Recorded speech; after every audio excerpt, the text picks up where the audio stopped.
Welcome to Cordkillers Reckoning. The world of entertainment is turned upside down. We're just trying to find out how to watch what we want, where we want, whenever we want. I'm Tom Merritt. Brian, where's the good stuff at? Come on. God, I know it's on the other side of me getting sick and my whole world flipped upside down. I'm gonna lean more on the Tom side of the engine for today's episode. You know what I did? I padded my top and I put a stopper on my bottom so that I could be your crutch. Does that metaphor not work? Is that metaphor weird at all?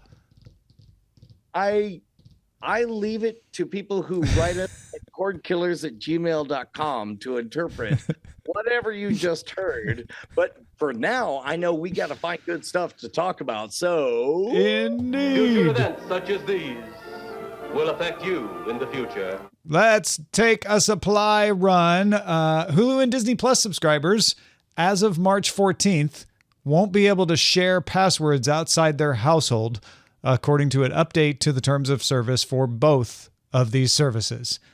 Now, Brian, this confused me at first because I was fairly certain Hulu, Captain Sulu, or Hulu, either one, were already cracking down on password sharing. Didn't we cover like people in hotels having problems with Hulu and stuff years ago? People like they hadn't checked in with Hulu on their home network and they were on the road and then it stopped working and they had to get a visa or at least an email from Hulu. As you and I both know, as a magician, I've talked an awful lot about how memory is malleable. However, my memory, flawed as though it may be, says that maybe you and I fixated on, like, maybe we talked a lot about how this was coming for Hulu, etc. But we definitely talked about the very real thing when Netflix decided to cross the threshold and say, no more password sharing. And then we speculated, I assume, about whether or not Disney would do it, whether or not other people would jump on board. And also on top of that, I am certain that Hulu in test markets did the same thing. Whether or not this is old news that somehow became new news, I will both acknowledge that the number one could be possible, and that number two, that we both misremember, could be possible. The other possibility is that it was Hulu Live that did this and not Hulu Regular, which is Hulu Live is their cable replacement where you can watch live TV channels. So maybe it was that. Anyway, whatever it was, would be higher on that kind of environment. Hulu's terms of service now say that after March 14th, you will not be allowed to share your account outside your household unless your service tier allows it. That wiggle room implies that they might be coming up with new ways of detecting whether you're in the household or not and considering adding a way for people outside the household to share the account, something that Netflix did. So like you said, Brian, it does look like whatever it was in the past, Hulu's getting with the program and going, oh, that seems to have worked out for Netflix quite well. Let's do that too. Counter proposal. Netflix has only barely gone on dates with too many metaphors. Netflix has only flirted with the idea of being established with cable relationships, whereas Hulu/Disney, etc., is actively trying to extract themselves. And there are regional agreements, there's international agreements, there's all these things. So knowing that they're trying to go fully independent, that phrase, what was the phrase again? You will not be allowed to share your account outside your household unless your service tier allows it? No. Service tier, right? That kind of, that's the perfectly ambiguous phrase that somebody might use when they want to acknowledge that I'm sorry. There's a 12-year-old agreement with Comcast. There's a 70-year-old agreement with Spectrum. There's a blank-year-old agreement with whoever. We have all these rules that we promised that we would stick to. So basically, they're just asserting the territory of, we will if we can, we won't if we can't. The I'm not sure I see it that way. It seems to me pretty clear since there is no relationship between Hulu or Disney Plus and Comcast, Spectrum, etc. There's no overlap between those. Yes, Disney does have networks that are on Comcast and Spectrum, but any legal agreements about shows and where they can show up is covered. That's already been taken care of, and they're either on Hulu or they're not on Hulu. It's not like the old days when Hulu was negotiating for 28 days later and all that sort of stuff. Stuff is either on Hulu or it's not on Hulu, and it has nothing to do with whether it's on cable or not anymore. So when I see service tier, what my brain jumps to is what Netflix does, which is, hey, you've got 3 service tiers. There's one with ads. There's one that gives you 2 simultaneous streams and 1080p, and there's one that gives you 4 simultaneous streams in 4K. Also, we let you add up to 2 people outside of your household for X amount of dollars per month. I feel like that's what Hulu's going after here is we're carving out in our terms of service the space to be able to say at some point, there's Hulu with ads, there's Hulu without ads, and there's Hulu with 2 extra people outside your household as a service tier. So, first and foremost, I would encourage anybody who actually knows the answer to write us at cordkillers@gmail.com. However, number 2, we, of course, are both admitting that we cover a lot of stories, and it's hard to tell which one goes where. If I were to guess, I don't think this has ever been done. We may be misremembering times that we've speculated about it, but either way, doesn't matter. Point is, Netflix definitely tested the waters and figured out, people don't care. They don't mind. And if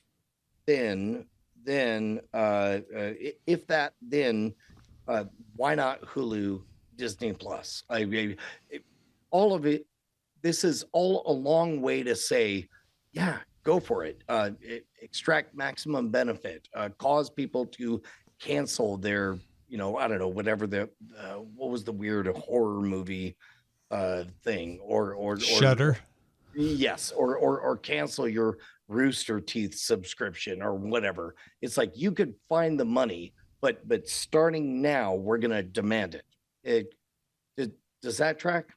Yeah, I feel like people the common wisdom when Netflix said they were going to start cracking down on password sharing was this will blow up in their face. Nobody will do it. People will get mad. People will just cancel Netflix. Netflix is going down. And as we talked about last week, it had the opposite effect. It seems to have actually boosted their bottom line, given them record numbers of subscribers, and certainly there's a cap on how far that can go, but there's always a cap on how far you can go on getting subscribers when subscribers are based on people, and there's only a certain number of people you can get. So I feel like this has been successful. And what's interesting is when Hulu posted this, when this was posted last week, Hulu changed their terms of service. They didn't actually tell anybody. Outlets just started discovering it. There was not that backlash. So Brian, do you think people are over it? They got them mad at Netflix, got it out of their system, didn't cancel Netflix, got used to it. And now with Hulu doing it, Hulu's like, whew, so glad Netflix went first and took the heat because nobody's mad at us because now it's just a normal thing services do.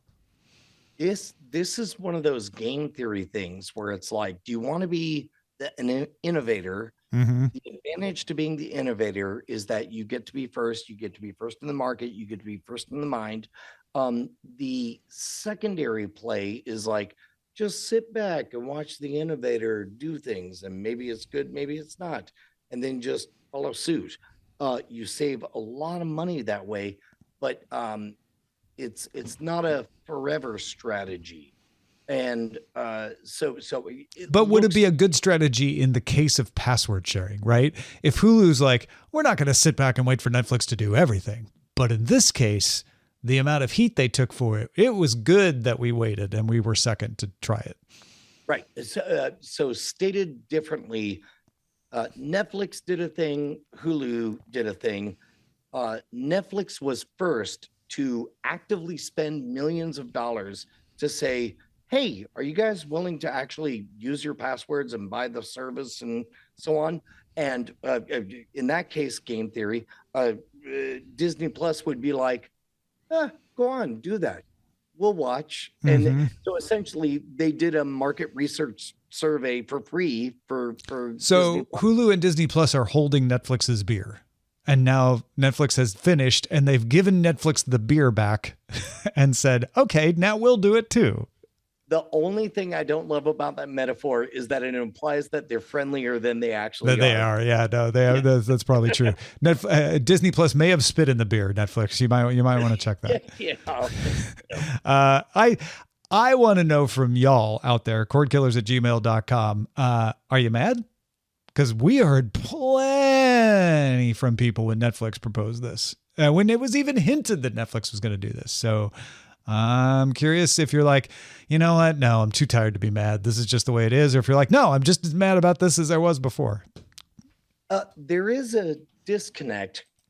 I was thinking about earlier this week because you, Tom, and me, Brian, like we're in a curious position in that like our game theory incentives are to say yes to everything and try everything because number one, we get to tax deduct all of this. But the only reason we get to do the tax deductions is because of the fine bosses that we have that go to patreon.com/cordkillers. You go to patreon.com/cordkillers. You give us $1 an episode. I don't know. Some of you guys are of, as we call it, quote unquote, of means.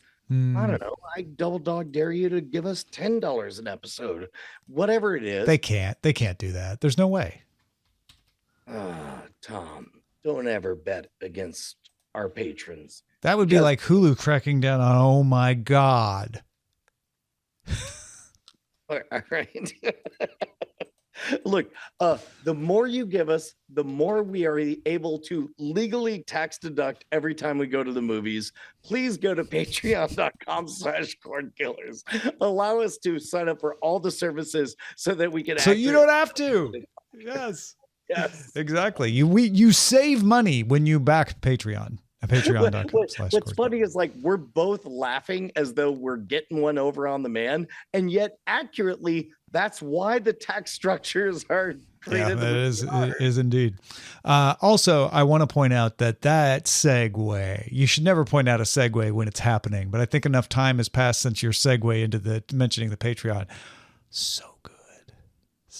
You just you didn't know it was happening. All of a sudden, the next thing you're just like, what?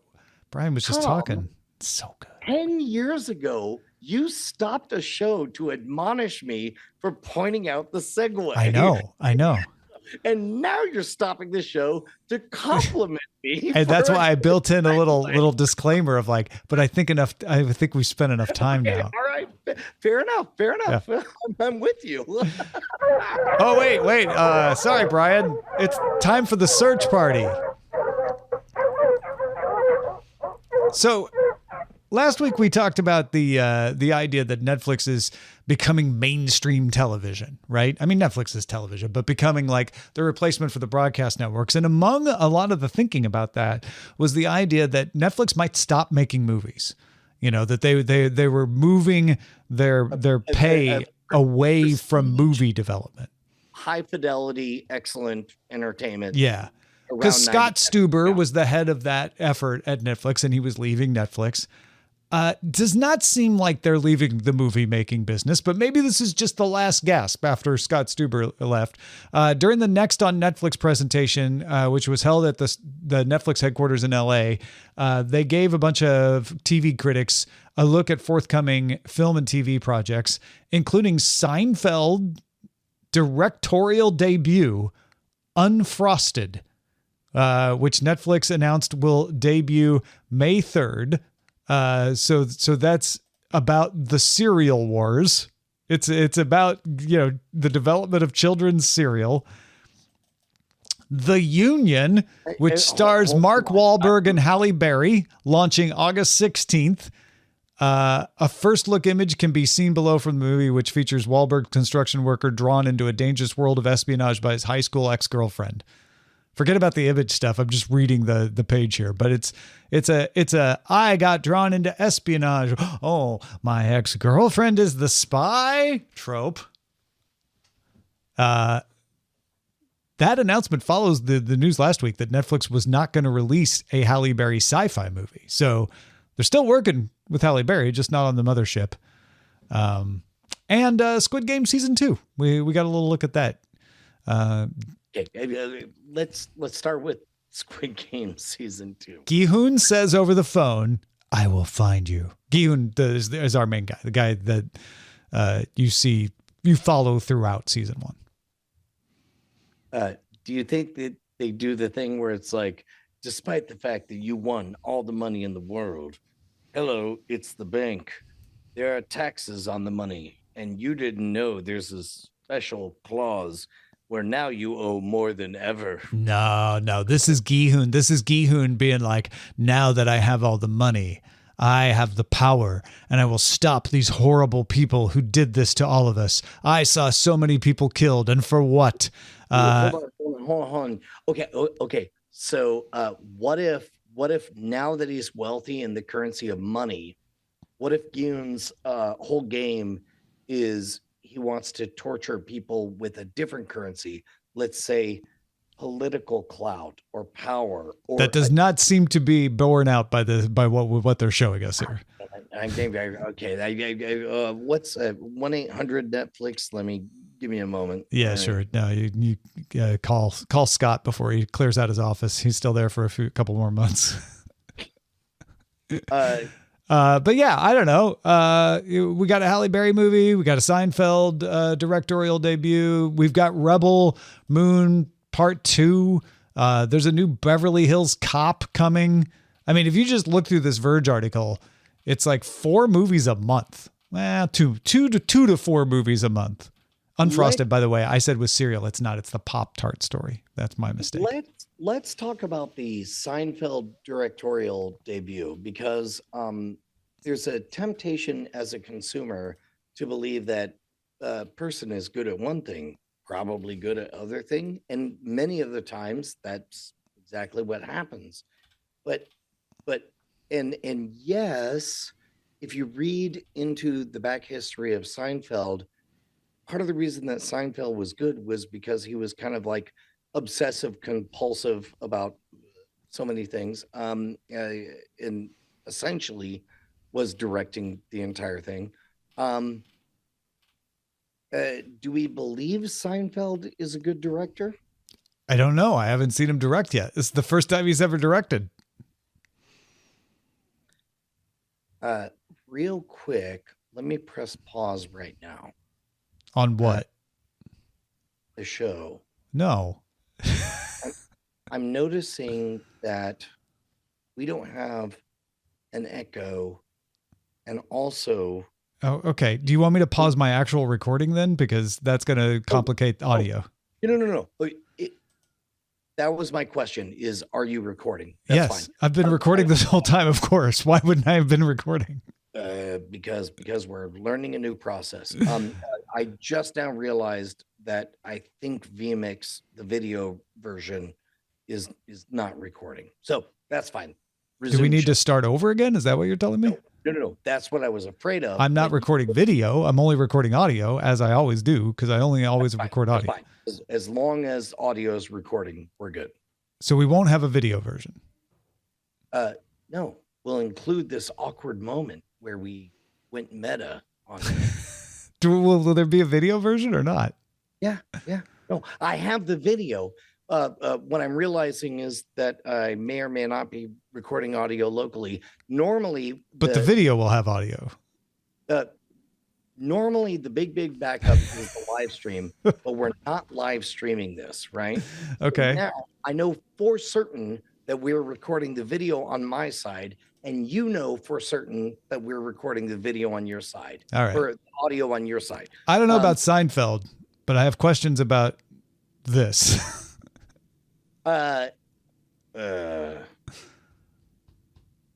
Yes. What are they? I don't think Seinfeld could direct Cordkillers. I'm just saying. I don't know if Seinfeld can direct. End of sentence. But we do. How would we know? He's never directed before. He did the comedians in the cars, and they were drinking. He didn't direct that. He hosted that.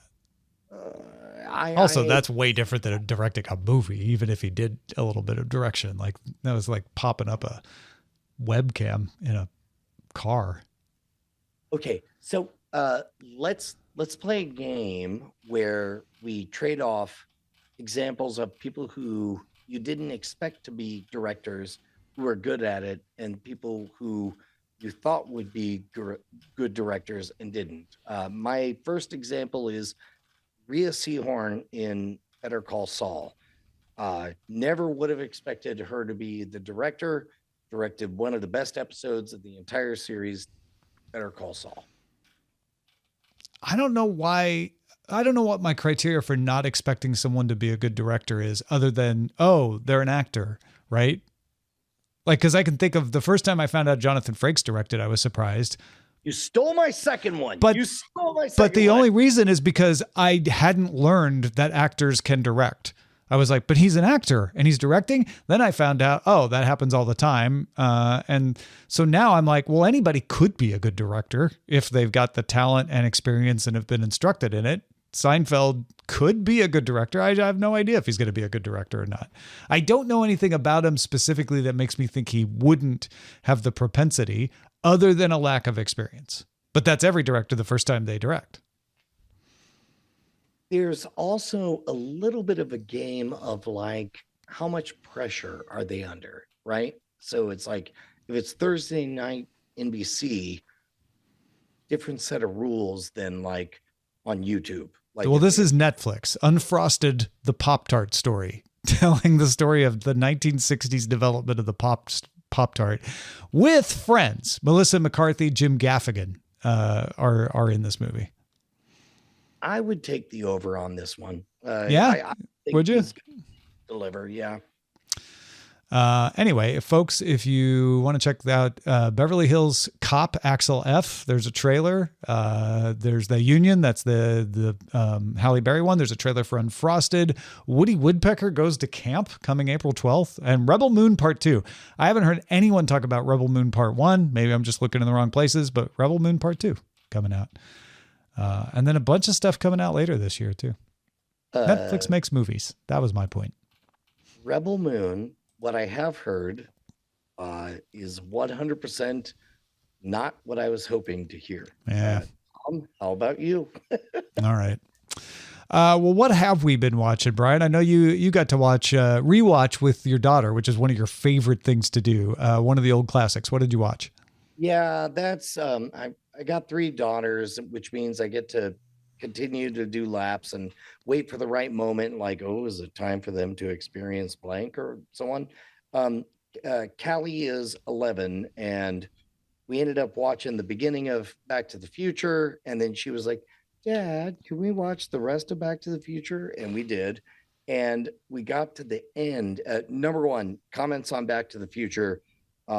Boy, Tom, remember when movies got straight to the point, when they were like 90 minutes long? And it's like, no, you just got to make it, do this thing, have the mom kiss the kid, move on, so on. All of that made her very uncomfortable. However, when we got to the end and you get that teaser of Doc Brown coming back from the past and shouting, no, you two are perfectly fine. There's something, we got to do something it's about kids. Party. Yes. Oh, my heart grew 3 sizes larger when my daughter said, Dad, is there a second Back to the Future. And I was like, I did it. I kept my mouth shut. It was really, really great. Not only that, there's 3, honey. Hang in there. Yeah. And then we started the second one, and she's like, yeah, this is boring. This is all like they're acting like this is amazing technology, but this is like 10 years old. Right, because you pointed out that it takes place in 2015, and she's like, but that was a long time ago. Yeah, 100% fault on me. Yes.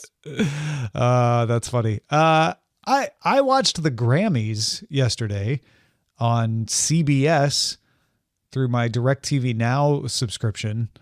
It was very interesting because one of the things I like about the Grammys versus other award shows, and I actually do enjoy award shows more than I know a lot of people in our audience, and certainly more than Brian. But one of the things that I think recommends the Grammys to people is that it has generally been more about musical performances than the awards. They give out most of the Grammys before the Grammys event. And at the Grammys event, they give out like 6 awards. It's probably more than 6, but it feels like it's like, we're going to give out album of the year. We're going to give out record of the year. We're going to give out new artist. Yeah, we're going to give out song of the year, which is the songwriter one. And then a few others, right? This time it was the Latin artists, and they gave out the pop artists and a couple of others. But it's mostly watching people perform. The odd thing about it is that most of the people performing were old this time. Usually I watch the Grammys and I'm like, oh, I'm getting exposed to people that I may have heard about, but I'm not that familiar with. This time, Annie Lennox, Stevie Wonder, Billy Joel with his new single. There was also Dua Lipa, and there was also Travis Scott, so there were some quote unquote younger artists, but then those aren't even that young. Like, they didn't have a lot of new artists. They did do Burna Boy, who's a big Afrobeats star. And so that was good in like going lateral and saying, let's get out of the Hollywood bubble. But it was a lot of old people, Brian. And I even liked the Billy Joel song. I was like, yeah, this is Billy Joel. If you like Billy Joel, you're going to like this song, but I don't know. What about those children? Your Billie Eilish's, your Miley She Cyrus. won an award. She was there, but she didn't perform. And also apologized for winning an award. then there's also, like, I did not watch it live, but I did the articles the following day. And it's like, there's a fascinating, I will not weigh in on this, but there's a fascinating like racial dynamic and power dynamic and status dynamic and class dynamic. Well, the big one I saw was that Celine Dion presented the album of the year, which is a big deal if people don't know, because Celine Dion is suffering from a disease that makes it difficult for her to move around sometimes. It's like stiff muscles. I can't remember the exact name of the syndrome, but it causes muscles to stiffen up, causes problems with her throat muscles and her singing particularly, which is why she hasn't performed in a long time. She hasn't been anywhere in a long time. So it was a huge deal that she presented the award. She walked out with her son, who was there just in case, but she did fine. She talked about how great it was to be back. Everybody gave her a standing ovation. Touching moment, right? Like, here is this huge star in the world of music, showing up in front of everyone in a way she hasn't in a long time. She presents the award. It's Taylor Swift. Taylor Swift comes up, takes the award from Celine Dion, and turns to like look at her co-producers and like cheer the way anyone would anytime they win a Grammy, right? You take the award from the presenter and you're freaking out and you're yelling and screaming and having a good time because you won an award. Totally got criticized. Like, oh, you snubbed Celine Dion when you took the award. Well, number one, how many awards did she win that night? Taylor Swift? Yeah. She had received one other award in the pop category, but the bigger deal was that this is the 4th time she's won Album of the Year, which puts her in front of Frank Sinatra, Paul Simon, and one other in who had won 3 albums of the year. So Taylor Swift has now won Album of the Year more often than anyone else. Well, and on top of that, she pulled that extremely rare stunt of using, oh, I don't know, the Grammy Awards' own platform to announce her new album, which, as I'm told, happens very rarely. Yeah, that nobody ever somebody does that. gets away with doing that. However, she also obeys the rules of like being so good at nurturing her fan base, where it's like, well, anybody want to mess with Taylor Swift? I didn't think so. The end. Oh, Stevie Wonder, who performed that night, is the other person who won the award 3 times, won it 3 times in 4 years. So anyway, Taylor Swift has won the award the most times and can't do anything right. Basically, anytime Taylor Swift does something, both you're right. She can get away with anything, like promoting her new album, and everybody goes, "Oh my God, that's amazing! What a cool thing!" And also can't do anything right, like she's accused of snubbing Celine Dion. Yeah. Was it the first time that she won, that she committed the crime of winning, and then Kanye grabbed a mic? I'm gonna let you finish. Yep. Yeah. famous line.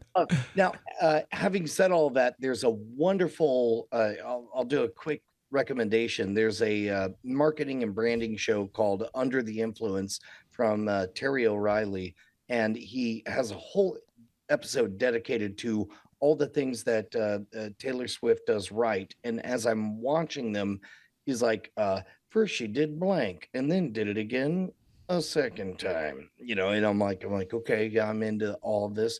And it's like, she also does crazy things like reading all of the comments, paying attention to who is doing what, and then out of nowhere, she'll do something nice and it'll actually be Taylor Swift. I'm like, that sounds like a very human thing for somebody to do to another human. Yeah. But it's a great episode, and I think that for eons, people will be studying Taylor Swift's marketing strategy. Yeah.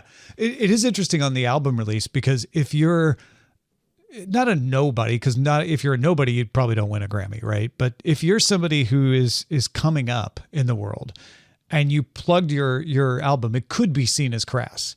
With Taylor Swift, the announcement of a new album from Taylor Swift isn't promotional. It's news.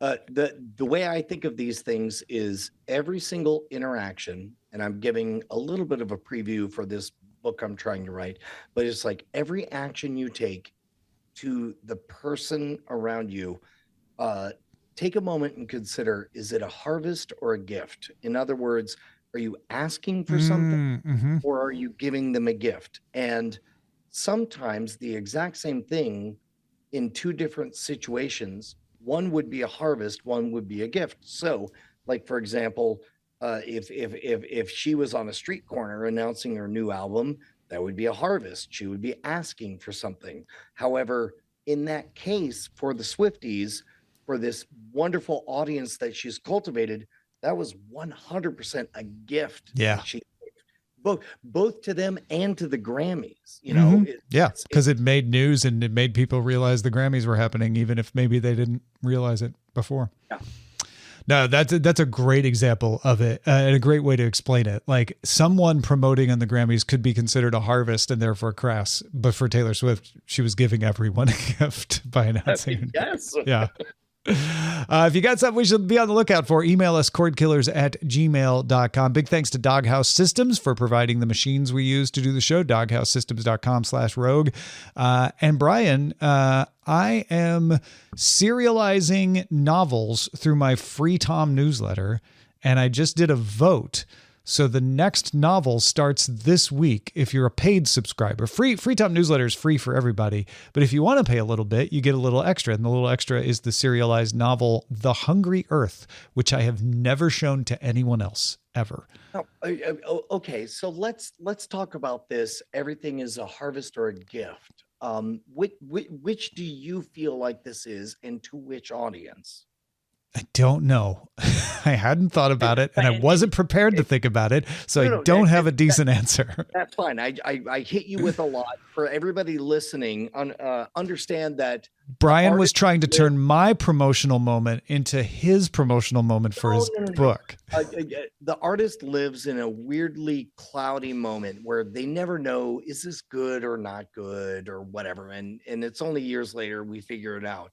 But I love the idea because like it is a gift, right? Like you're giving away a thing early or ahead of schedule. I mean, for the first time, no one has seen the Hungry Earth. So if you, I mean, it's not really a gift because I'm charging people for it. So it's a harvest. But I realize that it's also a gift because it's something that I've done that is available for people. So where I was going with this is to tell you about the book. It is now I can't remember what the book is about. That's fine. Take a moment. I hit you with a lot. I'm sorry. I perceive it as a gift because there are many currencies, and in this case, you are gifting the currency of jumping the line on time. We'll talk about this in after talk, but there's a technological gizmo that is going to cost the same today as it will a year from now. But I perceived it as a gift when I got permission to jump the line. And so if you want to jump the line and get the gift, you got to head on over to Free Tom newsletter and sign up. If it's $1 billion or no dollars, it doesn't matter. You are getting a gift that only belongs to people on that list, which is the gift of now, ahead of the line. Time for scanning the horizon.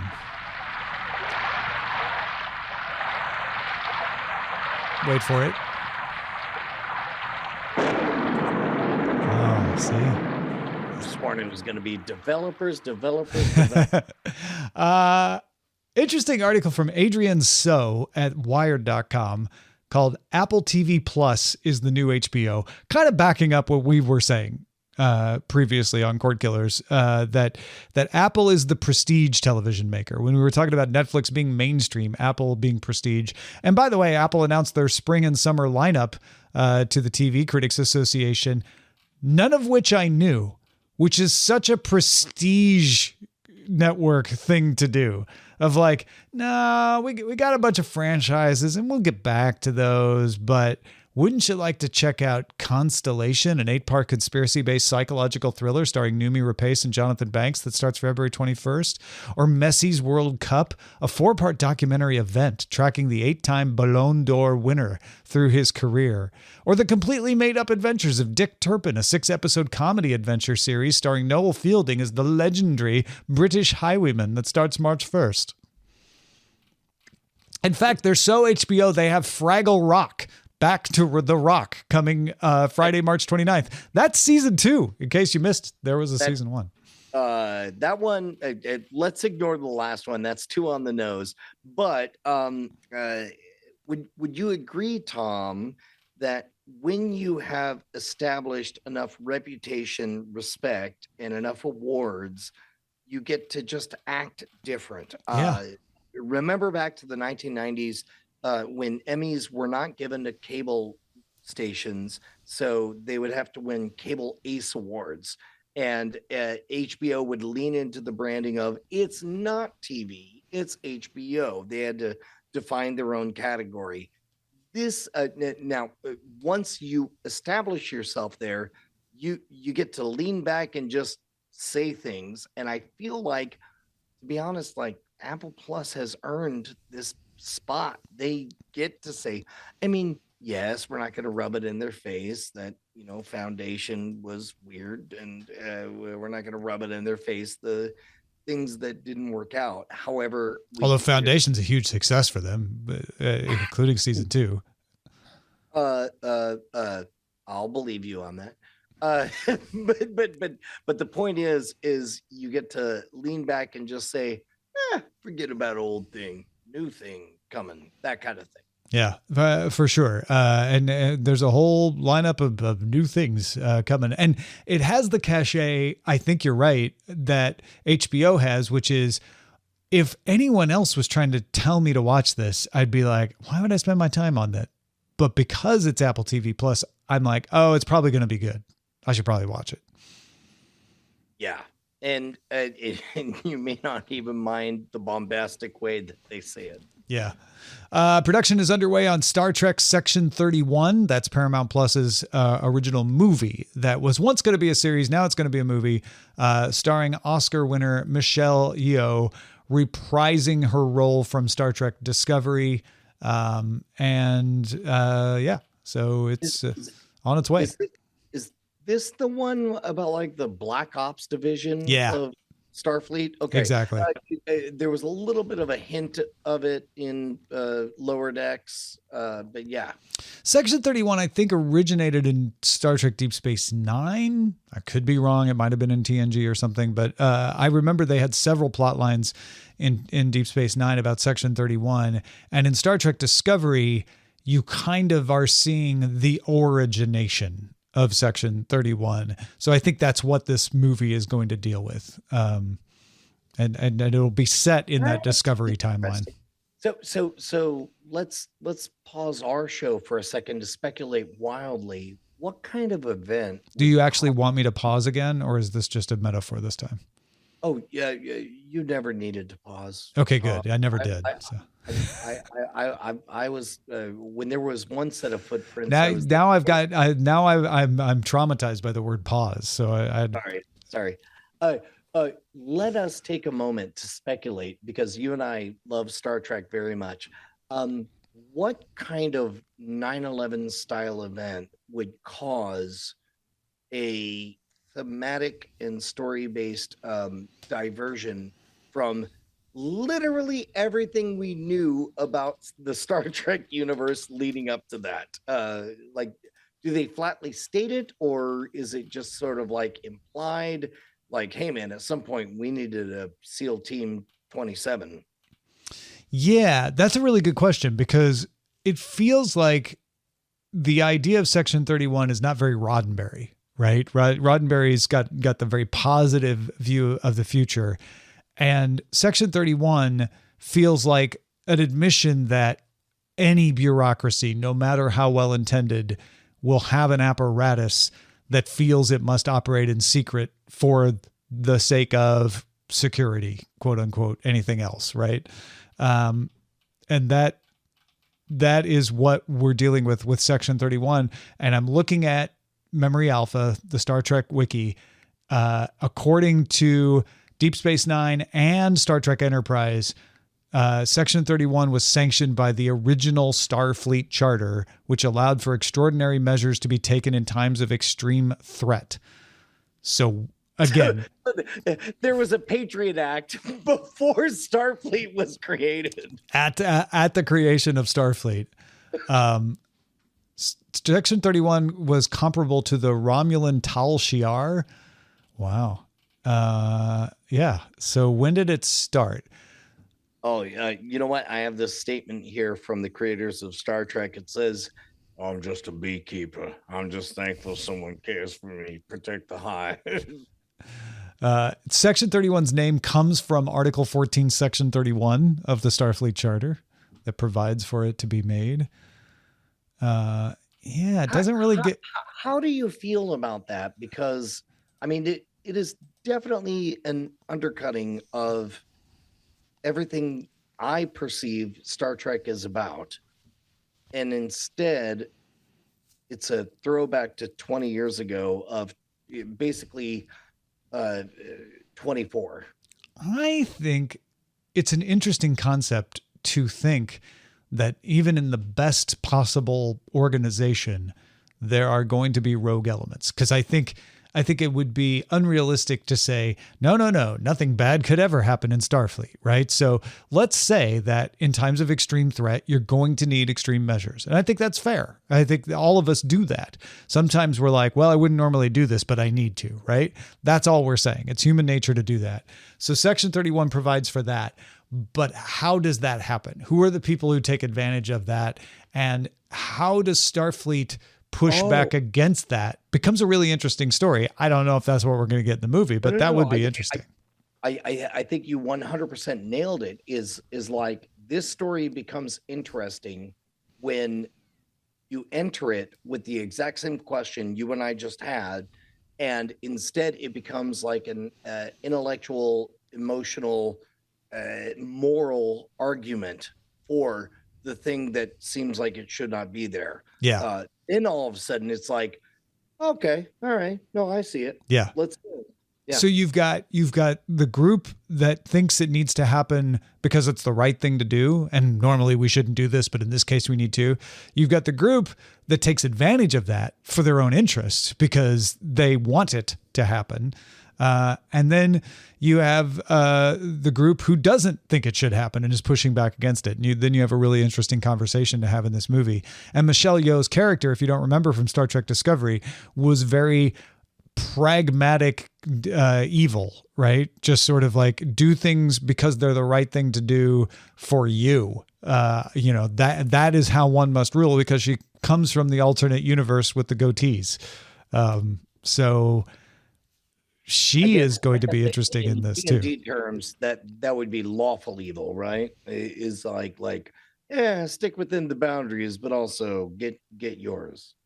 I think so. She's a bit chaotic though, so I can't decide if I'd put Philippa Giorgio in chaotic evil or she might be chaotic evil. Yeah. Yeah, that's a good question. Let us know where would you put her in D&D classes? Cordkillers@gmail.com. Couple of interesting quotes caught me in two different articles, and these were not at the same event.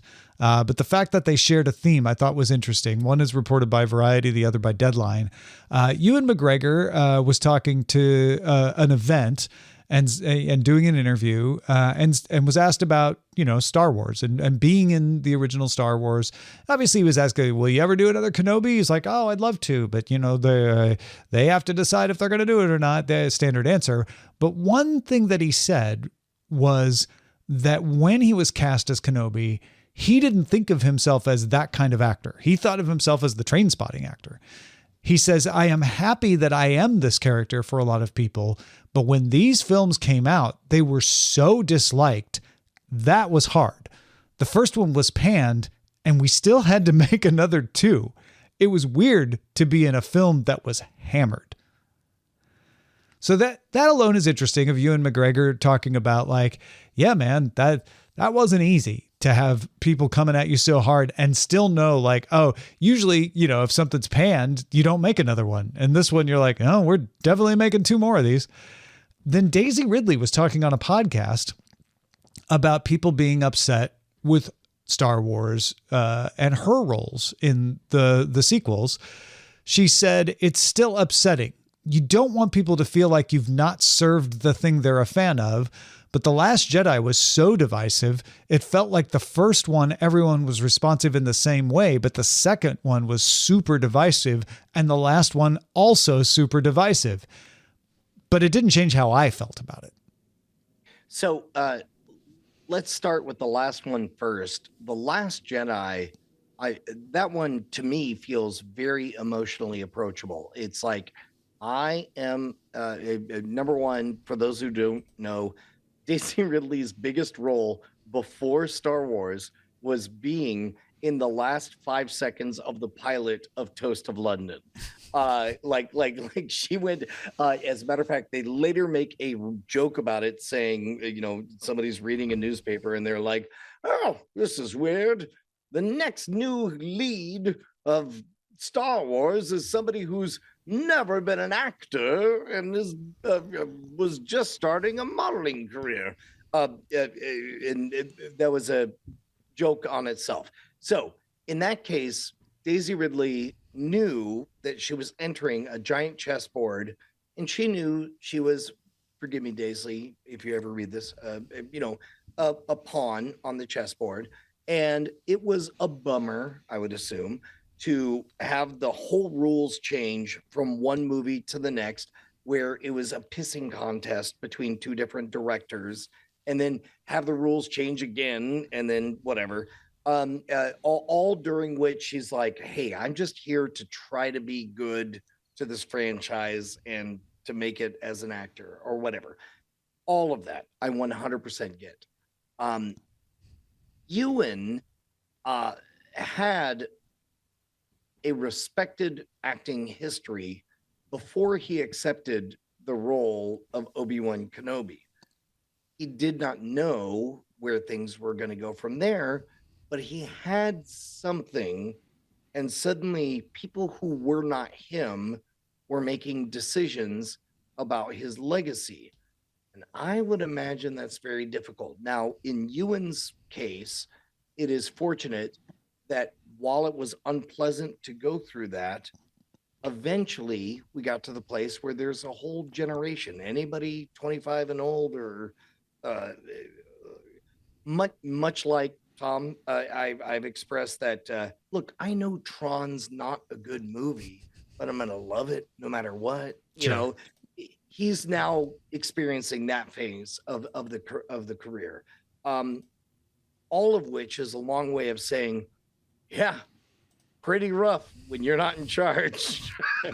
Yeah, that's fair. I think there's a little more to it than that too, and it's not even that much more. But I think there's a little bit I get from reading this that Ewan was like, "Hey man, I took a big risk in doing a different kind of role, and they talked me into it on the idea of like, hey man, it's Star Wars. Everybody loves Star Wars."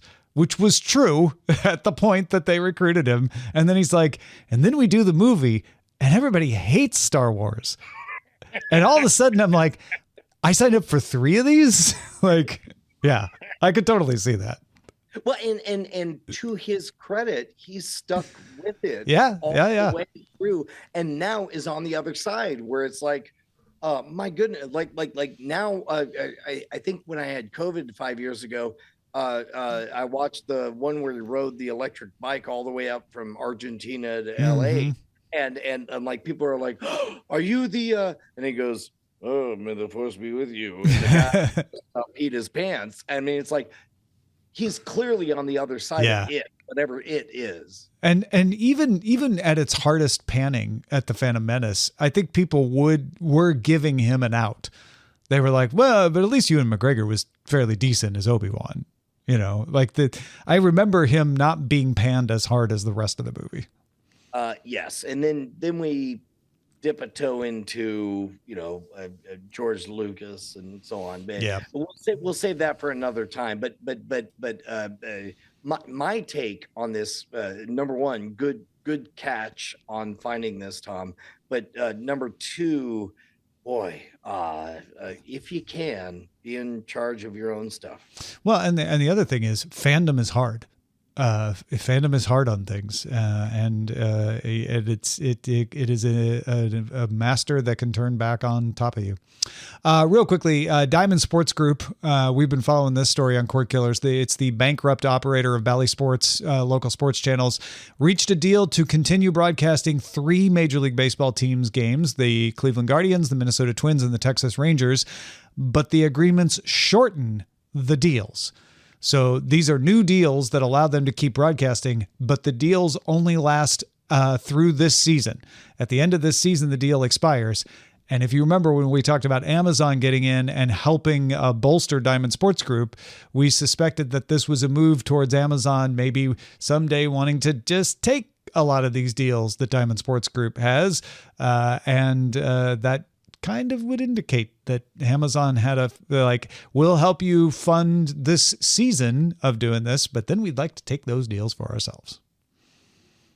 You know, the weird part is that we have so many questions, but the only way they'll get solved is when we eventually see the ESPN 40 for 40 special called Game of ESPN. What were we thinking? All right, let's get into the chatter.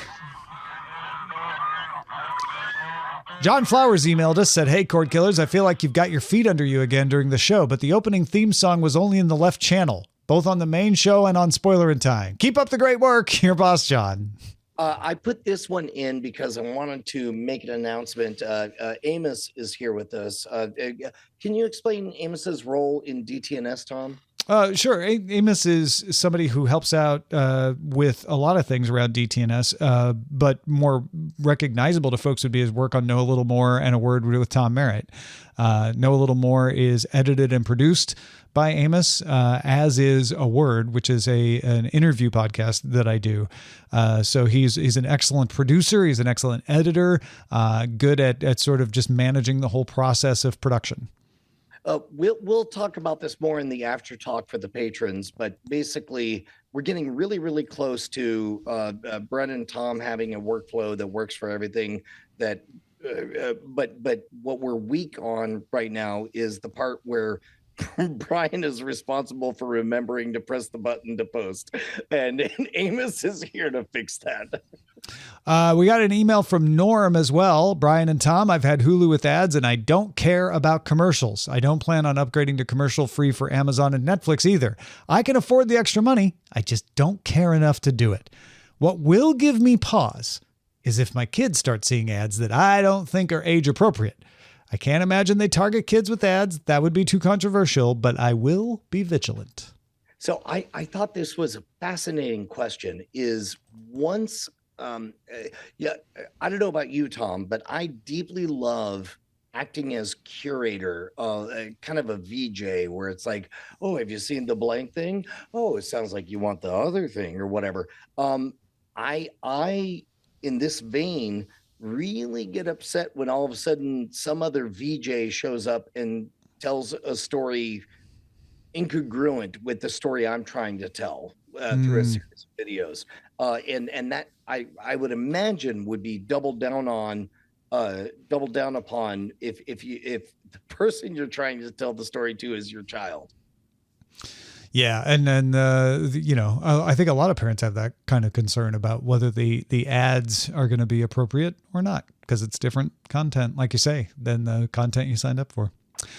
Real quickly, before we get out of here, Spoilerin Time has sort of evolved into first, best, worst, last, as a way for us to sample more kinds of shows in a way that gives us the flavor of those shows. So we'll be finishing up with The West Wing on this week's Spoilerin Time, talking about the last episode of The West Wing, and we've already done the first, what is rated as the best, what is rated as the worst episodes of those. And we've been asking folks on After Talk for ideas for future Spoilerin Time episodes. Like, what are seasons that we could go through and do that treatment with? Placebo suggested The X-Files, The Twilight Zone, and Red Dwarf as possibilities. The X-Files would be really interesting. I feel like we would miss almost all of the meta story. And we'll talk about this with the West Wing. I could tell that there was a lot of stories I was not privy to that they were closing the loops on. The Twilight Zone is a fascinating one because episode first would be, hello, let us explain to you what the Twilight Zone is. And then the best and the worst. And then the last, there probably won't be a lot of boo-hooey, teary-eyed farewells. Red Dwarf, I don't know what to expect on that one because I know there's a long-term narrative, and I assume the last episode will be a so long and thanks for all the fish kind of thing. But I don't know what to expect. But I do know this much, Tom. I love this first, best, worst, last format. I think it allows you and I and the listening audience to tap into so many things that other people know about that we just, we don't want to go through the whole thing, but we at least want to know what they're talking about. But get a decent sample without getting bogged down. Paul suggested How I Met Your Mother. Terry suggested a ton. Heroes, Venture Brothers, Rockford Files, Hogan's Heroes, Greatest American Hero, Pushing Daisies, which was a victim of another writer's strike, Batman, and ER. So yes, thank you for all these suggestions. listen to Spoilerin Time to find out what we decide to make next week, because we haven't narrowed it down yet, but we're going to have to by the time we finish Spoilerin Time, Brian. Cordkillers@gmail.com. Thank you so much, Amos, for joining us and joining the team. We're gonna look. We're at the very last chapter of figuring out this tech stuff. We got this. Our website is cordkillers.com. Our email address is cordkillers@gmail.com. And we are live on twitch.tv/Night Attack Mondays at 7 p.m. Eastern, 4 p.m. Pacific. I reckon we'll talk to you next time.